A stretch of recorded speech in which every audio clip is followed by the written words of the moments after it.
کیا تو اس نیت سے تھا کہ میں اسے بیچوں گا نفع پر، لیکن سال پورا ہونے سے اس نیت سے خریدا کہ میں اسے بیچوں گا، سال گزر گیا، اسٹل یہی نیت رہی۔ کیوں؟ اس لیے کہ جس طرح زکوٰۃ ہم پر فرض کی گئی ہے، اسی طرح یہ جاننا بھی ہمارے لیے ضروری ہے کہ وہ کون سی چیزیں ہیں جن پر زکوٰۃ فرض ہے، کیونکہ ہمارے ہاں کئی ایسی چیزیں ہیں کہ جو پائی جاتی ہیں ہم پر زکوٰۃ بن رہی ہوتی ہے، لیکن علم نہ ہونے کی وجہ سے ہم اس خوش فہمی میں مبتلا ہوتے ہیں کہ ہمارے اوپر زکوٰۃ ہے ہی نہیں، ہم زکوٰۃ دیتے نہیں ہیں، جس کی وجہ سے زکوٰۃ نہ دینے کی وجہ سے ایک عرصے سے ہم گناہگار ہو رہے ہوتے ہیں۔ دنیا میں تو بہت سی چیزیں پائی جاتی ہیں، لیکن جو لب لباب خلاصہ ہے، زکوٰۃ 5 چیزوں پر فرض ہے: سونا، چاندی، کرنسی، پرائز بانڈ، مال تجارت۔ سونے اور چاندی کو میں نے ایک الگ سے ویڈیو میں ڈیفائن کیا ہوا ہے، وہ میں یہاں اوپر لنک لگا دوں گا، تو انشاءاللہ آپ نے یہاں سے اس ویڈیو کو وزٹ کر کے دیکھ لینا ہے۔ آج جس چیز کو میں لے کے چلوں گا وہ ہے مال تجارت۔ اچھا، مال تجارت تھوڑا سا ایک وسیع چیز ہے۔ مال تجارت میں بہت سی چیزیں آ جاتی ہیں،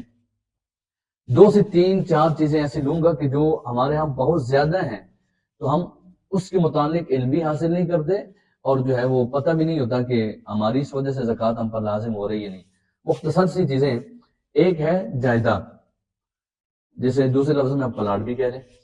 ایک ہے گاڑی، پھر گھر لے کے دینا آگے، پھر چوتھی چیز جو ہے وہ ہے ایک دکاندار ہے، وہ اپنا مال دکان میں رکھتا ہے، ظاہری بات ہے ایسی نیت سے وہ رکھے گا نا کہ میں نے بیچنا ہے، ٹھیک ہے۔ سب سے پہلی بات یہ ذہن میں رکھیے گا کہ سامان کو، چیز کو لینا اس نیت سے کہ میں اسے آگے بیچوں گا۔ ہر بندے کی سوچ تو یہی ہوتی ہے نفع پر بیچوں گا، نفع ملے نہ ملے یہ الگ میٹر ہے،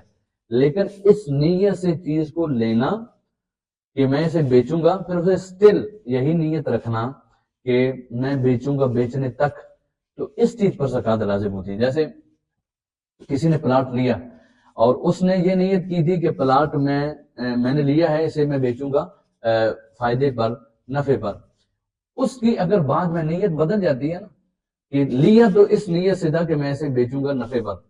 لیکن سال پورا ہونے سے پہلے اس کی نیت بدل جاتی ہے کہ پلاٹ کی لوکیشن اچھی ہے تو میں یہاں اپنا گھر بنا لیتا ہوں، تو اب اس پلاٹ پر زکوٰۃ نہیں ہوگی۔ یہ بہت سی انفارمیشن والی چیز ہے، ہمیں ان چیزوں کا بالکل بھی نہیں پتا۔ اس پلاٹ پر سال گزرنے سے پہلے، یاد رکھیے گا، سال گزرنے سے پہلے اور بقیہ شرائط زکوٰۃ کی پائے جانے سے پہلے اگر اس کی نیت چینج ہوتی ہے، یہ لوکیشن اچھی ہے، میں اس پر اپنا گھر بناؤں گا، یا بیچنے کی نیت ختم ہو جاتی ہے، اب اس پلاٹ پر زکوٰۃ نہیں ہوگی۔ وہ ہوگی کہ جب اس نے خریدا کہ میں اسے بیچوں گا، سٹل ابھی تک اس نے یہی نیت رکھی تھی کہ میں اسے بیچوں گا ہی، اور سال گزر گیا تو اب اس پلاٹ پر زکوٰۃ ہے۔ اسی طرح کوئی بندے ایسے ہوتے ہیں کہ جو پلاٹ خرید کر نہیں بیچتے، جائیداد خرید کر نہیں بیچتے، بلکہ مکان پورا لیتے ہیں پھر اسے بیچتے ہیں، اس پر بھی یہی سلسلہ ہے۔ اس لیے اسے خریدا کہ میں اسے بیچوں گا، سال گزر گیا، سٹل یہی نیت رہی، نیت کہیں بدلی نہیں،